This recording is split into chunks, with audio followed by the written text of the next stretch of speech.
Assalamualaikum dan selamat sejahtera. Subjek Sains tingkatan 2 bab 6 asid dan alkali. Sebelum kita pergi lebih lanjut, subtopik 6.1 sifat asid, sifat alkali, kita tengok sekejap skala pH. Nilai pH bermula daripada 1, bukan sifar. 1. So nilai pH ada 1, 2, 3 sampai 14. Kamu boleh tengok seperti yang dipaparkan pada skrin. pH 1 means asid yang paling kuat. pH 2 asid semakin lemah, pH 3 semakin lemah dan seterusnya. pH 14 untuk alkali, larutan alkali yang paling kuat. Dan pH 13, pH 12 kealkalian semakin rendah, semakin lemah. Untuk pH 7 kita labelkan sebagai neutral. Okey, ini adalah contoh alat atau bahan yang kita boleh gunakan untuk mengukur suatu larutan, mengukur nilai pH suatu larutan. pH meter ataupun peter ini boleh kita beli secara online. Okey, subtopik 6.1 sifat asid dan alkali. Dekat sini ada dipaparkan perbezaan asid dan alkali. Bukan setakat perbezaan, actually perbandingan. Bila mention perbandingan, akan dipaparkan the differences, perbezaan dan juga persamaannya. Okey, kita tengok sekejap asid. Semua asid pH kurang daripada 7, alkali pH lebih daripada 7. Asid most, kebanyakannya asid berasa masam dan alkali berasa pahit. Dan both, kedua-dua asid dan alkali bersifat mengakis. Kedua-duanya. So, ini persamaan asid dan alkali. Persamaan. Next.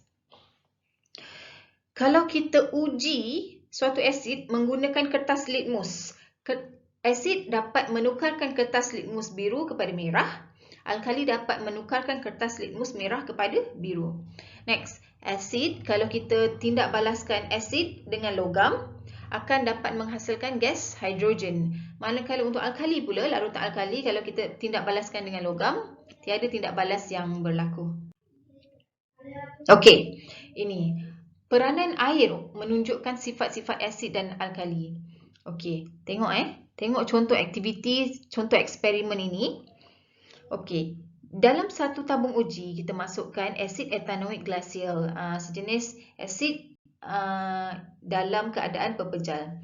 Dan kita masukkan kertas litmus. Kertas litmus ni just kita masukkan untuk tengok ada perubahan color atau tak. So, keadaannya tanpa air. Kita tengok kertas litmus biru, tidak berubah warna. Then, kita add some water ke dalam asid tadi, masukkan air. Suddenly, kertas litmus biru bertukar menjadi merah. So, ini menunjukkan sifat keasidan dapat ditunjukkan dalam larutan tersebut. Next, untuk alkali pula, again, kalau tanpa air, kita masukkan serbuk natrium hydroxide pepejal, bukan larutan. So, tiada kandungan air di dalam tabung uji ini dan kita masukkan kertas litmus just untuk tengok perubahan, tak ada apa-apa efek. Then, tiada perubahan pada kertas litmus merah. Then, kita masukkan pula air ke dalam natrium hydroxide tadi. Kita tengok kertas litmus merah bertukar menjadi biru. So, ini menunjukkan asid dan alkali dapat menunjukkan sifat-sifat keasidannya, dapat menunjukkan sifat-sifat kealkaliannya hanya dengan kehadiran air. Okey, kita tengok latihan ni. Latihan ni adalah peta buih berganda. Minta untuk keasidan. Di sini soalan dia minta kita lengkapkan perbandingan, comparison. Kalau soalan mention perbandingan, again saya ulang. Maksudnya kamu kena paparkan, kamu kena nyatakan dua perkara. Perbandingan maksudnya kamu kena paparkan perbezaan asid dan alkali dan juga persamaan, apa yang sama asid dengan alkali ni. Okey, kita teruskan. Okey, again ini dia jawapan untuk perbandingan. Okey, asid, alkali. Apa yang sama ni ialah dua-dua bersifat mengakis. Dan asid dan alkali kedua-duanya bersifat menunjukkan sifat-sifatnya dengan kehadiran air. Bila ada air je, asid boleh menunjukkan keasidan, alkali boleh menunjukkan kealkalian. Okey, itu dua ialah persamaan. Perbezaan pula, di sini ada dipaparkan pH kurang daripada 7, alkali pH lebih daripada 7. Ini semua saya ambil daripada textbook. So, asid masam, alkali pahit. Asid menukarkan kertas litmus biru kepada merah, alkali menukarkan kertas litmus merah kepada biru. Dan asid dapat menghasilkan gas hidrogen jika bertindak balas dengan logam, manakala alkali tidak bertindak balas dengan logam. Next. Okey, dapatan ini saya dapat dari carian di internet, pH scale. Okey, again, acid, neutral and base. Gastric acid, pH-nya 1. Jus usus ni acid dalam usus So, lemon juice, pH 2, apple juice, tomato juice, pH 4, black coffee. Black coffee ialah acid, tapi acid yang lemah. So, milk, pure water, neutral, 7. pH 7. Next, egg, baking soda, hand soap, ammonia, dia dah mula dah. Kebiasaannya larutan alkali dapat menghasilkan, untuk senang ingat lah, murid-murid senang ingat, liquid yang boleh menghasilkan bubbles. So biasanya ialah alkali. Contoh sabun, shower foam tu, shampoo, deterjen, sabun basuh baju, itu alkali. Kat sini pun, di sebelah tepi ni pun ada juga dipaparkan hasil dapatan nilai pH untuk pelbagai jenis larutan. Contohnya, asid yang paling kuat di dunia ni, HCl, hydrochloric acid. pH berapa? 1 lah. Dan macam-macam lagi dekat sini. Saliva ni apa? Ileur. Ileur kita bersifat asid, tapi asid yang lemah, almost neutral. Ada juga toothpaste, ubat gigi, deterjen, sabun basuh baju, bleach. Bleach ni, kalau kamu tak pasti, cikgu bleach tu apa? Kalau kamu pernah tengok ibu kamu membersihkan baju putih sekolah kamu menggunakan Clorox. So Clorox tu nama brand. Actually Clorox tu ialah bleach, pemutih pakaian. Okay, next. Di sini adalah penunjuk yang berbeza. Penunjuk ni apa? Penunjuk ni kalau kita letakkan ke dalam asid akan berlaku perubahan warna. Kita boleh tengok. Sometimes satu larutan tu colourless, tak ada warna. So kita tak tahu ini air apa ni? Boleh minum ke? Asid ke? Kita tak tahu sebab dia colourless. So macam mana kita nak tahu larutan tu selamat ke tak untuk kita minum? Before kita minum, kita test dulu guna semua penunjuk ni kalau kita ada. Okay, so kamu boleh tengok contohnya phenolphthalein. Kalau kita ada larutan phenolphthalein, kita masukkan sedikit, titiskan ke dalam asid. Sekali kita tengok colourless, so itu kita tahu larutan itu asid. So neutral, colourless.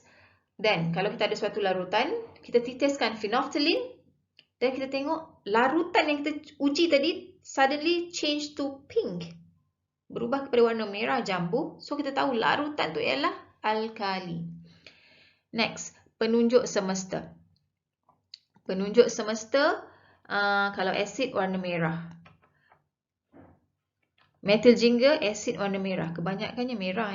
Kertas litmus biru, kalau kita uji dalam asid warna merah. Kertas litmus merah, warna merah lah, maintain merah. Next, kalau alkali pula, kamu tengok penunjuk semesta. Kita test, masukkan few drops dalam alkali. Larutan itu akan change to kepada warna biru.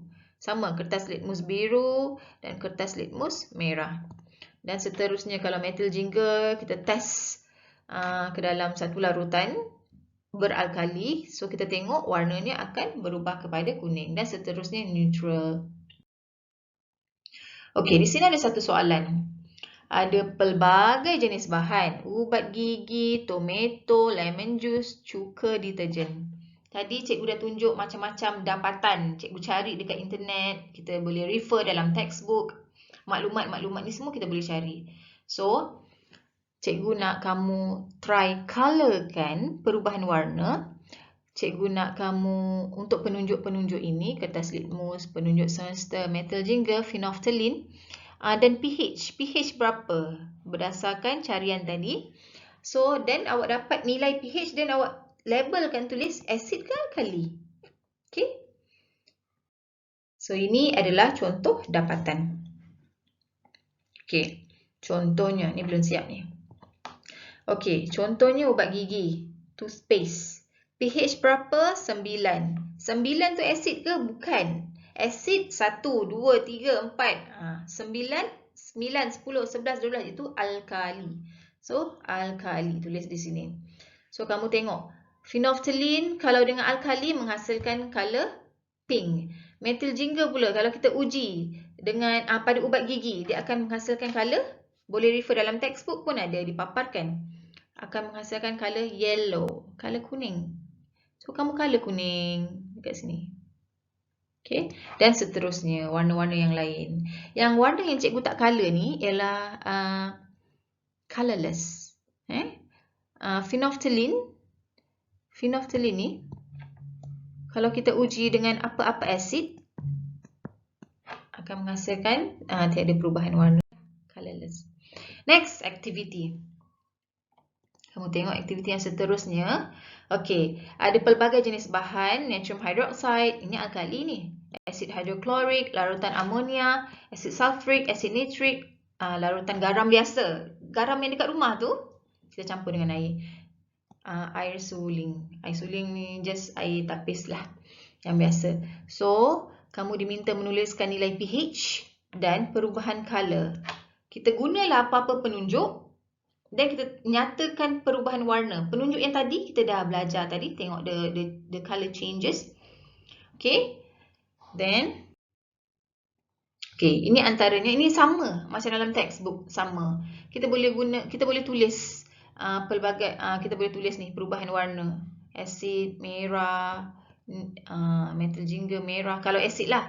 Dan kita boleh juga guna kertas litmus. Okey. Contoh saya ambil satu penunjuk. Saya ambil lah mana-mana dan saya plan untuk ambil kertas litmus. Kita tengok perubahan warna dia. Okey, first contoh saya ambil satu bahan. Natrium hydroxide. pH berapa? Ni pH paling kuat. pH 14, pH 13. So, tadi saya cakap saya ambil kertas litmus. Kalau warna merah, kita celupkan kertas litmus merah ke dalam natrium hydroxide. Kita tengok daripada merah jadi biru. Kalau ada kertas litmus biru, kita celup ke dalam natrium hydroxide, maintain biru. Kalau alkali, di akhirnya akan menjadi biru. Next, kita try pula tengok asid hidroklorik. Asid paling kuat sekali. Sama macam asid dalam perut kita, jus gastrik tu sama. pH 1. Semua asid di akhirnya, kalau kertas litmus akan menjadi warna merah. So, kertas litmus biru. Kita cuba ambil kertas litmus biru, kita celup ke dalam asid hidroklorik dan kita tengok the changes.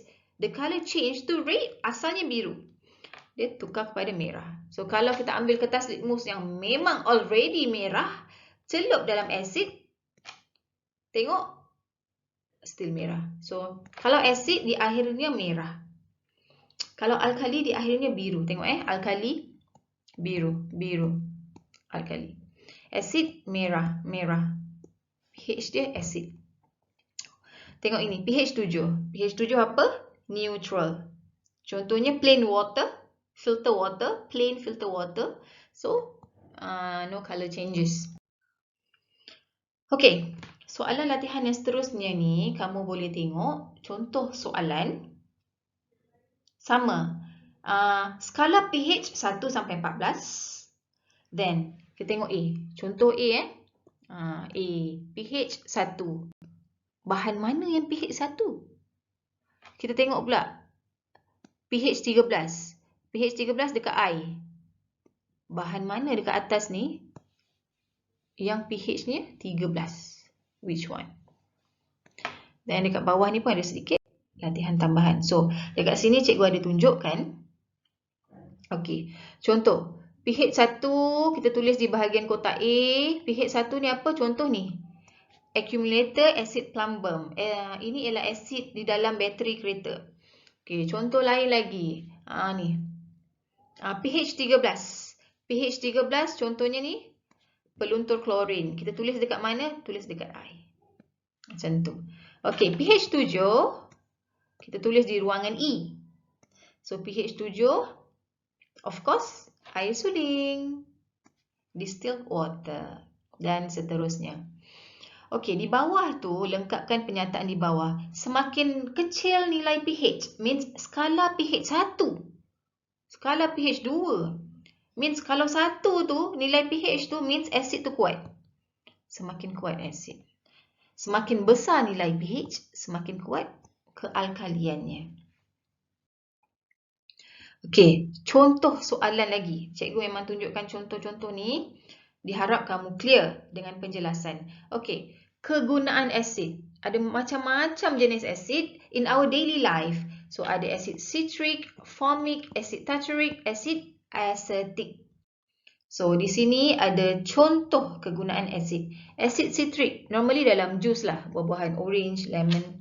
Asid benzoic, dalam sos dan minuman.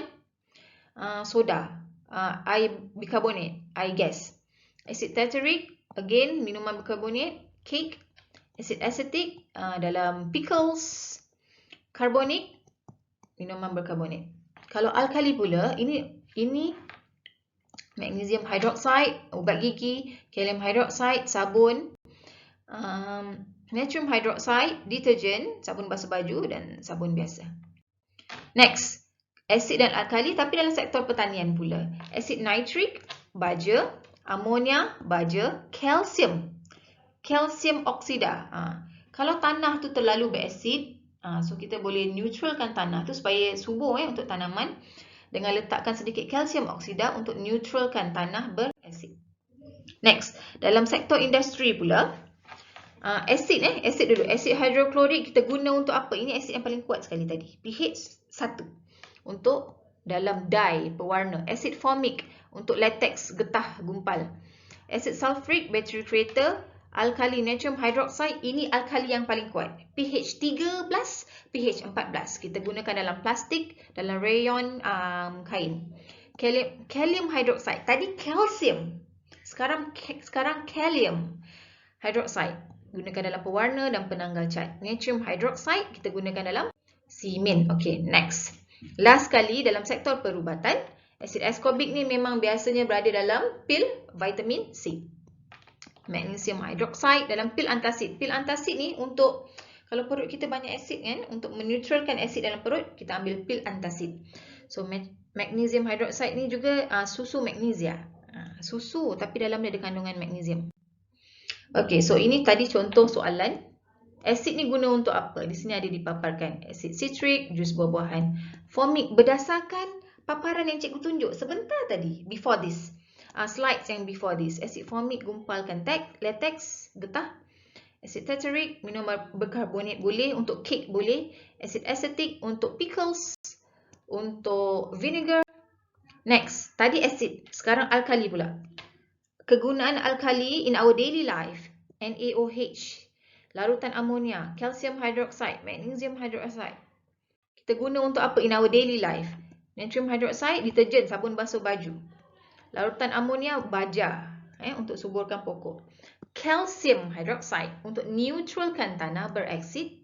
Magnesium hydroxide kita letak dalam ubat gigi lah, our toothpaste. So that's all for today. Thank you.